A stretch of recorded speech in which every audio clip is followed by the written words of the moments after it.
एक परिवार में माता पिता, उनके 2 बेटे और 2 बहुएं रहती थी। वह परिवार उनके जीवन में बहुत ही खुश रहता था।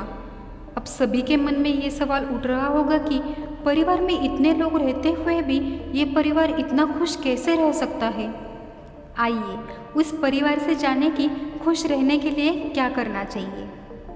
परिवार के सभी सदस्यों ने अपना अपना काम बांट कर लिया होता है और हर कोई अपना अपना काम जिम्मेदारी से कर रहा होता है।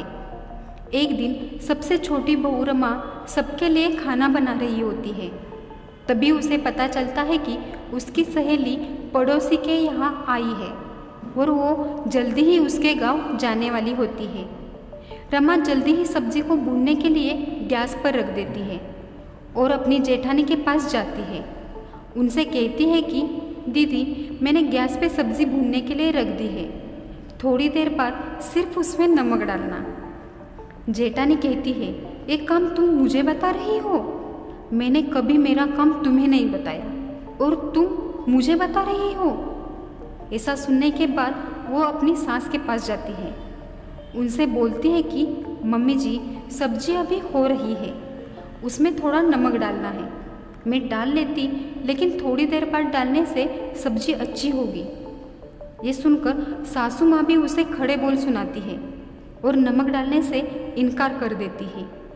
ये सब सुनकर रमा खुद ही जाके नमक डालती है और अपने सहेली को मिलने के लिए चली जाती है। वो जाने के बाद रमा की जेठानी किचन में आ जाती है और मन ही मन बोलती है कि रमा ने तो आज तक मुझे कुछ भी नहीं उल्टा कहा और आज तो सिर्फ नमक ही डालना था। ये सोचकर वो सब्ज़ी में नमक डालकर चली जाती है। उसके बाद सासू माँ आ जाती है। वो भी मन ही मन कुछ सोचती है और नमक डाल के चली जाती है। दोपहर के वक्त ससुर जी खाना खाने के लिए आ जाते हैं। सासू माँ जी उनको खाना परोसती है। ससुर जी खाना खाने लगते हैं। उनके समझ में आता है कि सब्ज़ी में नमक ज़्यादा हुआ है, लेकिन वो कुछ भी नहीं कहते, बस अपनी बीवी से एक कटोरी दही मांगते हैं। उस दही में सब्जी मिलाते हैं और भरपेट खाना खा के अपने काम के लिए चले जाते हैं। कुछ देर बाद दोनों भाई खाना खाने के लिए घर आ जाते हैं। जब वे खाना शुरू करते हैं तो उनके भी समझ में आता है कि सब्जी में थोड़ा नमक ज़्यादा हुआ है। वे दोनों एक दूसरे की ओर देखते हैं और माँ से पूछते हैं कि बापू ने खाना खा लिया क्या? माँ कहती है, हाँ, आज उन्होंने बहुत ही भरपेट खाना खाया है। लेकिन तुम दोनों ऐसा क्यों पूछ रहे हो? बेटे कहते हैं, कुछ नहीं, ऐसे ही। फिर माँ बोलती है कि लेकिन आज तुम्हारे पिताजी ने सब्जी के साथ दही खाया है, मुझे कुछ समझ ही नहीं आया। फिर वे दोनों बेटे भी कहते हैं, माँ, आज हमें भी दही खाना है। सासू माँ रमा को दही लाने को कहती है। वे दोनों भी सब्जी को दही में मिलाकर भरपेट खाना खा के अपने काम के लिए चले जाते हैं। अब 2 बहुएं और उनकी सासू माँ खाना खाने के लिए बैठ जाती है। खाना खाने के लिए शुरू करते ही उन तीनों के समझ में आता है कि सब्जी में नमक ज़्यादा हुआ है और उनको ये भी समझ में आता है कि उन तीनों ने भी सब्जी में नमक डाला है। वे तीनों भी एक कटोरी दही लेकर सब्जी में मिलाकर भरपेट खाना खा लेती है और वे तीनों एक दूसरे को देखकर मुस्कुराती रहती है। अब हमने जो कहानी सुनी है उससे हमें बहुत कुछ सीखने को मिलता है।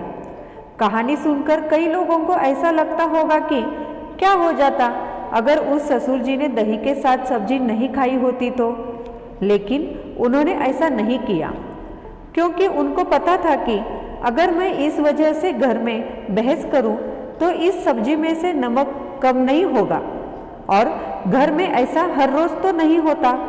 इस सब्जी में नमक किसी न किसी वजह से ही ज़्यादा हुआ है। इस बात पर बहस करने के बजाय क्यों न ये सब्जी दही के साथ खाए और घर का माहौल बेहतर रहने दे। इतनी सी बात के लिए क्यों घर के लक्ष्मी को चोट पहुंचाई जाए।